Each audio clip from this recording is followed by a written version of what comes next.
السلام عليكم ورحمة الله وبركاته، اخواتي حبايبي الغاليين، كل عام وانتم بخير. معكم رميتال مسلمان صاحب مصر رميتال لجميع عمالنا المبتال والمكسين.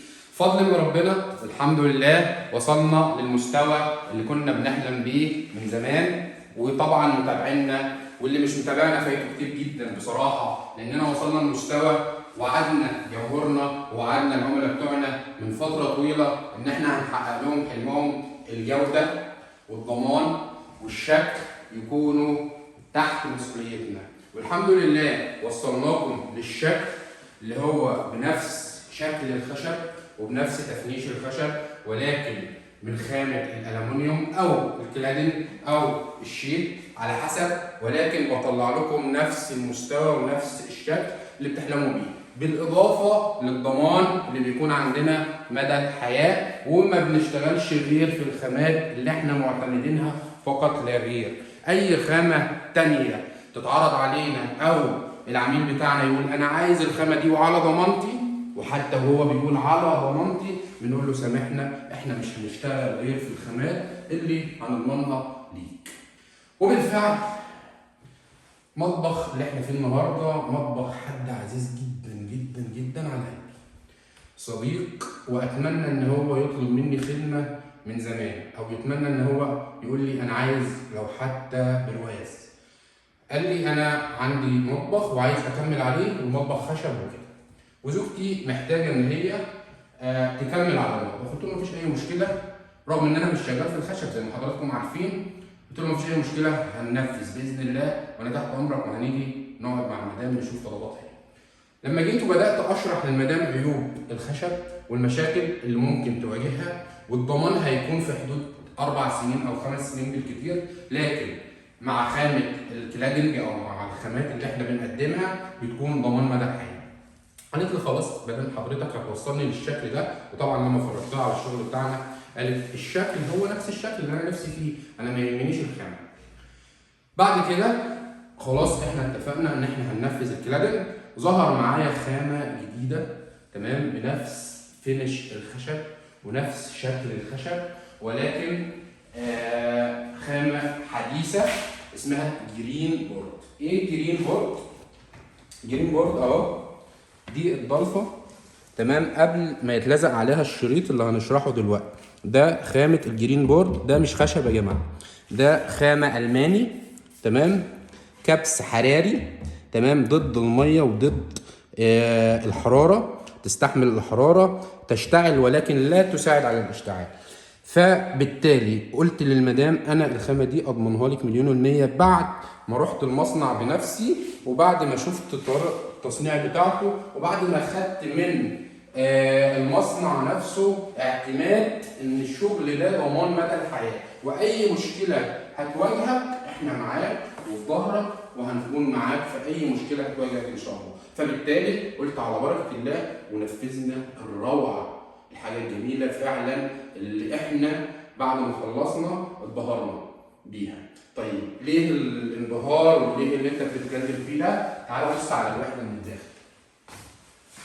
انا كده قدام وحده خشب، مش قدام وحده الموتال خالص. اولا قطاعات ماكسيم اللي هي الحديثه، كل التحيه والتقدير للباشمهندس احمد المصري ان هو وصلنا للفينش بالنسبه للبوكس او للوحده الداخليه على المستوى ده. هنا داخليا فوم بورد تمام، خارجيا ماكسيم قطاع 18، الفوم بورد 4 مللي 4 مللي خامه محمله، يعني خشب تمام، ان كان ظهر ان كان سقفيه ان كان جوانب ان كان رف، كل ده من الفوم بورد. تحيه للباشمهندس نادي ان هو وصل لنا برضو السمك تمام بتاع الفوم بورد على نفس مستوى المجرى بتاعه ماكسيم، فمش مفيش اي كاوتش معايا، مفيش اي رابر، مفيش اي مشاكل في المشاكل دي. المسامير طبعا مفيش مسامير معانا بالنسبه للوحده غير في المفصلات او في الشكل الطبيعي خالص، لكن غير كده مفيش معايا اي مشاكل. يبقى انا قدام وحده خشب بالفعل. الوحده بينضاف عليها شريط تمام لزق هنا كحمايه، ومش حمايه ان هو في مشكله منه او خوف منه زي ما انا شرحت لكم، لا هو تحليه شكل ان الشكل كله يكون واحد مع اللون الفراني زي ما حضراتكم شايفين. فاحنا وصلنا الحمد لله للمستوى اللي كنا بنتمناه واللي كنتوا انتوا بتتمنوه، والكتير اللي كان بيجي لي من العملاء بتوعي يقولوا اشتغل لنا من البلولاك او اشتغل لنا من الاكريليك او الشغل اللي هو فيه الخشبيات، بقول له الضمان مش هيكون كبير فيرجع يخاف، اقول له هوصلك للمستوى واديك ضمان مدى الحياه. دلوقتي اللي محتاج الكلادنج، محتاج شيت، محتاج الجرين بورد، هيبقى موجود والضمان مدى الحياه بدون اي مشكله ان شاء الله. نتكلم في مطبخنا والتصميم بتاعنا الجميل قوي قوي. صاحبة اللمسات المتميزة العميلة بتاعتنا اختارت معانا النهارده اللون الجرين الفراني مع البيلت ان الابيض مع الرخام المصنع. الرخام المصنع اللي كنا قلقانين بصراحه نشتغل فيه برضه، ولكن الحمد لله وصلنا لضمان ممتاز معانا وناس بتضمن شغلها. الرخام المصنع ده تصنيع هندي مش تصنيع مصري او صيني، حاجه محترمه، حاجه بيضه زي ما حضراتكم شايفين الوايت. والمدام كانت محتاجه الشكل ده، مش محتاجه الجلاكسي. الجلاكسي طبعا بيكون فيه نقط سمراء مع الرخامه البيضاء، فهي عايزه الرخامه البيضاء بس، ما يهمهاش بقى ان كان مصنع او رخام طبيعي. فرشحنا لها الرخام المصنع، وبصراحه تحفه التحفه، وتقريبا نفس سعر الجلاكسي، فرق 200 جنيه، مش اللي هم عملوا الاوفر قوي يعني. طيب التصميم بتاعنا، بدأنا بتصميمنا. هنا دولاب نظافة، وعملنا تحديث كده بسيط في دولاب النظافة. مقشات على الشمال ومقشات على اليمين. هنا وحدة الصواني، صواني الأكل هتكون في المنطقة دي. طبعا في الصالات سوفت كلوز تقفل لوحدها. اللي فوق التلاجة تمام. طبعا العميل بتاعنا النهارده يعني سكن موجود وقائم بقاله فتره، فالثلاجه وارد ان هي تتغير كمان فتره، فعملنا مقاس الثلاجه الكبير، ما عملناش على نظام البيلت ان، مش على نظام الثلاجه دي بس، عملنا على نظام ثلاجه ممكن تيجي احدث من كده شويه، نكون احنا مأمنين نفسنا ومفيش مشكله. عملنا هنا دولاب مع النيش مع الميكروويف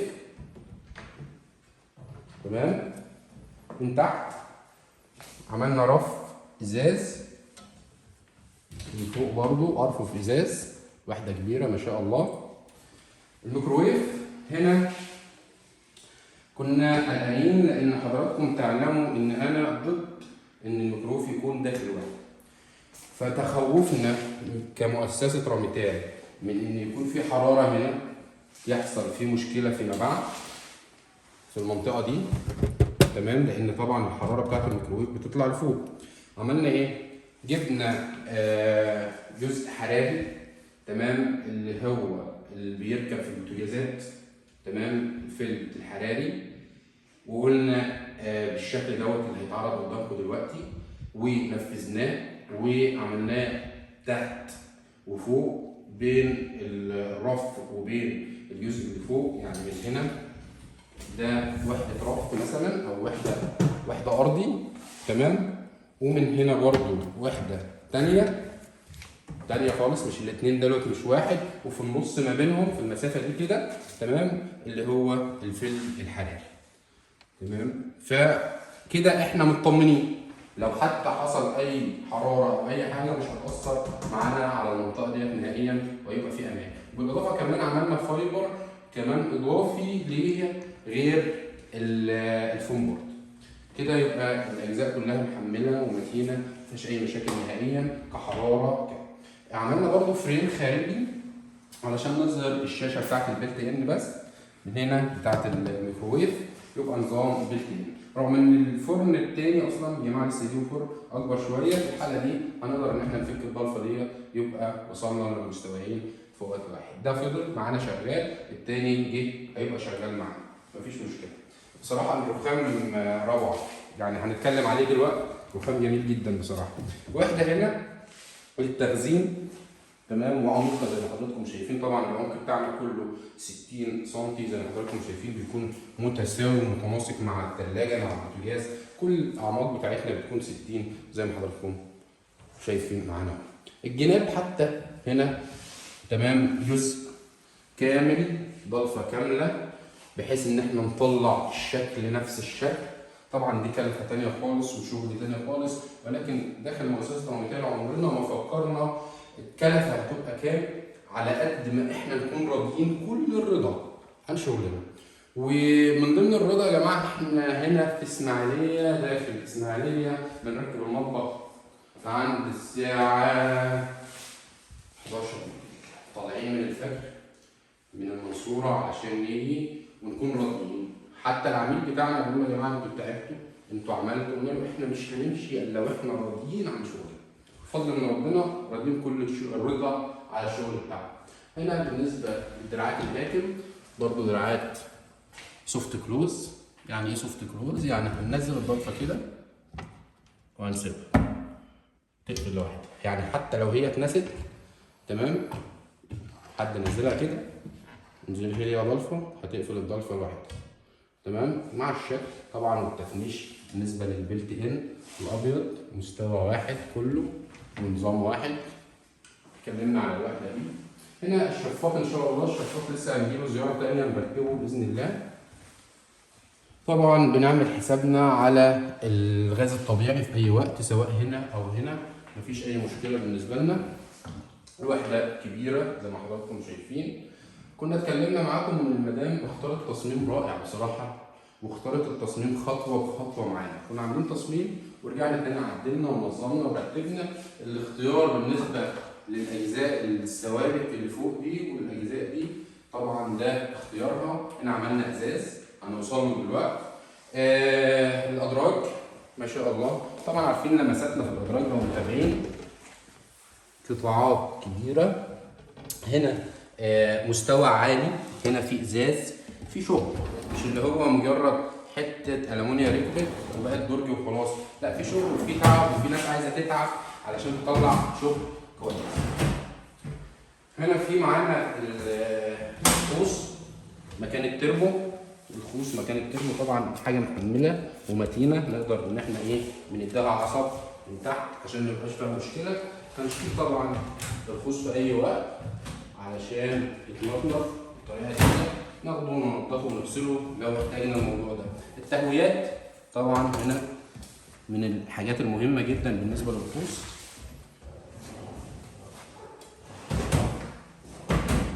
تمام. طبعا السوفت كلوز من اهم الاساسيات اللي احنا بنتكلم فيها دلوقتي. ما شاء الله. تخزين عميق، وتخزين ان كان في حلل او كان في اطقم كبيره او كده هيكون معانا كبير. طلعنا نفس مستوى الشكل من هنا، رغم اننا معانا عمود طلعنا هنا في الاخر كده المستوى اللي حضراتكم شايفينه. اي نعم المنطقه دي مش مستغله من تحت ولكن مستغله من فوق، بحيث ان انا اقدر ان انا اطلع الشكل ده. بالنسبه للمسات الباشمهندس حسن اللي بصراحه ابهرنا النهارده، ان كان في مجهود او ان كان في شغل او ان كان في حاجات كتير، بصراحه تعب النهارده جدا. الرخامه يا جماعه دي من اول هنا لحد عندكم، انتوا بتتكلموا في 2 متر و60 سم، طالعه على سلم ضيق جدا. راجل بيحب شغله بامانه، ربنا يجعله في ميزان حسناته وربنا يبارك له ويرضيه كل الرضا هو وفريق العمل اللي شغال معاه. وده اللي يدل على ان احنا بنختار الناس اللي عندها ضمير والناس اللي بتحب شغلها وبتحب تطلع شغل في الاخر تصوره وتقول احنا عملنا شغل يا جماعه. الحمد لله ربنا يبارك له ويجازيه الخير وزياده. غساله الاطباق، طبعا غساله الاطباق المعتاده بالنسبه لنا بتكون نفس مقاس غساله الملابس على المقاس الكبير ده. وبالفعل المدام لما بلغتني ان الاثنين مقاس واحد، لما حبوا يجيبوا غساله جابوها على المقاس ده ما كانش متوفر، فكان هيبقى معايا الفراغ ده كامل. بعد ما خلصنا لقينا الوضع مش لطيف، فعملنا ضرفه مخصوص علشان نشرح لكم برضو عليها الجرين بورد. وكان الحمد لله حاجه عمليه ان احنا نقول لكم الجرين بورد ومواصفاته وكده. لما نقفل هيبقى الفراغ مش موجود وهيبقى الشكل طالع معانا جميل مفيهوش اي مشكله. هنا مكان الحوض ترول الانبوبه، تمام. طبعا الخرطوم نازل من تحت، ماشي من تحت الرجول لعند البوتاجاز. انتوا عارفين ان انا احب جدا ان انا ابعد الانبوبه على البوتاجاز بحيث ان احنا نكون مدين كل الامان وكل السيفتي، ما يكونش معانا اي مشاكل خالص. المطبقيه مش عايز انساها. المطبقيه هنا تمام مرتبطه بغساله الاطباق. المطبقيه في المنطقه دي اهي، تمام.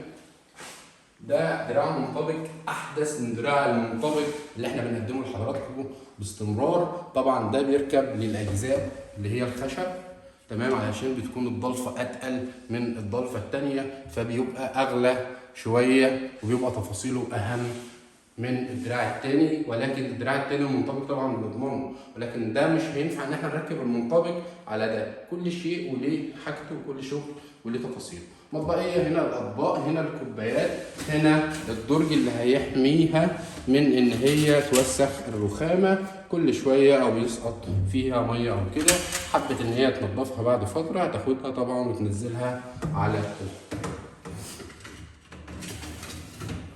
ما شاء الله. الوحده يا جماعه من الداخل حاجه عظمه العظمه، بالذات في الوحده دي. يعني مش هيبقى في اي مسمار او اي حاجه باينه معاكم، فهتقدروا تميزوا ان احنا في مستوى تاني خالص كشكل داخلي او خارجي زي ما حضراتكم شايفين. ما شاء الله حاجه ممتازه ومتميزه ومبدعه. كل الرضا والله احنا راضيين على الاداء اللي احنا وصلنا له بالنسبه لمؤسسه روميتال. طبعا الانبوبه هنا خلاص، هنا تحت الحوض. طبعا الباسكت يتحط في المنطقه دي. الفلتر برضو موجود معانا هنا. الحله العميل بتاعنا طلب مننا ان احنا نجيب له حله، جبنا له الحله الجميله تكون برضو كبيره وعريضه معانا. مستوى الرخام في المصنع نفس فكره الرخام الطبيعي، عملنا المستويين الدبل. بالنسبه للميه ما يبقاش في اي مشاكل، ما يبقاش في ميه تنزل في المطبخ، يبقى في حبسه كبيره معايا على الشغل اللي حضراتكم شايفينه. برضو هنا الرخام المنطقه دي كامله، دي طالعه من على السلالم، يعني دي طالعه كده ودي طالعه كده، تمام. والقطعتين طبعا دولت لوحدهم. ما شاء الله ربنا يبارك لك يا عم حسن ويجازيك الخير وزياده للمره المليون. هنا منطقه الركنه اللي هي حرف ال مع مفصله العقرب او مفصله مروحه. شايفين العمق من الداخل، نقدر نخزن بقى تخزين كبير جدا جدا جدا زي ما حضراتكم شايفين. ان كان تحت وان كان فوق تقدر ست البيت تملى المكان ده يبقى بدون اي مشكله، تمام. طبعا نقفل الضلفه دي الاول على نظام السوفت كلوز، بتقفل لوحدها. نرجع نقفل دي. ما شاء الله التناسق والابداع واللمسات الجباره. هنا بقى الادراج العميقه اللي بتشيل اثقال، بتشيل حاجه تقيله ومحمله مفيش اي مشكله فيها خالص. هنا الدرجين دول مع بعض اهو، درج كبير. هنا في درج لو عايزه تشيل اطقم حلل كبيره تشيل مفيش اي مشكله. هنا في 4 ادراج معايا على الوضع ده. في هنا مجرى وهنا مجرى، تمام. بالتالي في هنا 2 تانيين، هنا 4، تمام. شايلين يعني حاجه عصب جامد ومحمل. نظام السوفت كلوز قفل الطبيعي. ما شاء الله حاجه عظمه العظمه. نقدر نفتح كده اهو، حاجه بسم الله ما شاء الله. التناسق بقى طبعا ما دام كانت محتاجه الادراج دي في مكان ودي في مكان، طلع يا ريت نعمل الادراج مع بعض علشان يكون الشكل هنا شكل متناسق مع بعضه. بلاش نفصل كل شويه. حضراتكم شايفين الشكل دلوقتي مع البعد عامل ازاي. غساله الملابس في المنطقه دي هنا قفلنا برضه بنفس شكل الضلفه معانا علشان اللي داخل معانا، رغم ان هنا ان شاء الله هيكون في ديب فريزر من اللي هو الرأسي مش الافقي، تمام، اللي هو بيتفتح فتحه لفوق. النهايات من هنا برضو معايا في ضلفة هنا تخزين كبيرة. المستوى اللي كنا بنتكلم معاكم فيه بالنسبة للعميلة بتاعتنا اللي اختارته ان هو يكون ده طالع، وهنا في منطقة ضلفة تانية ازاز على نظام قلاب ونظام السوفت كلوز. هنا فتحتين ضلفتين كده متناسقين. هنا برضو جزء بصراحة مليان تفاصيل المنطقة دي والوحدات من الداخل اللي احنا كنا بنتكلم فيه شكل الخشب بالظبط، ولكن جودة الألمنيوم جودة مؤسسة روميتال اللي بنضمنها مدى الحياة، ما فيها أي مشاكل، ولو فيها أي مشاكل معانا اعتماد رسمي من مصنع من التصنيع. يا جماعة الخير إن لو في أي مشكلة هتتحل، لو هيشيلوا الضلف تاني، لو هيعملوا تصنيع جديد، لو أنا مش مشكلة.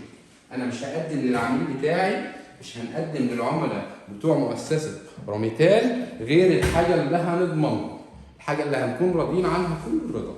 وطبعا متابعينا وعارفين إن إحنا وصلنا للمستوى اللي بنخلص بيه شغلنا ألمنيوم، مش محتاجين إن إحنا نروح نعمل الخشب خالص. والحمد لله أنا ضد مدرسة إن بتاع الألمنيوم يروح يشتغل في الخشب، أنا ضد مدرسة إن بتاع الخشب يروح يشتغل في الألمنيوم. كل واحد يتخصص في شغله وكل واحد يبدع في مجاله. احنا مهندسين المجال، احنا بنصنع وبننفذ وبنشرف، احنا عايزين نطلع في الاخر حاجه نتصور جنبها. بحبكم في الله، طولت عليكم كتير وشرحت لكم وقلت لكم وحكيت لكم، ولكن ربنا يجعل هذا العمل فعليا خالص لوجه الله. ربنا يجازيكم الخير وزياده، اتكلمنا وحكينا وعملنا كل حاجه، فما تنسوش بقى تصلوا على النبي.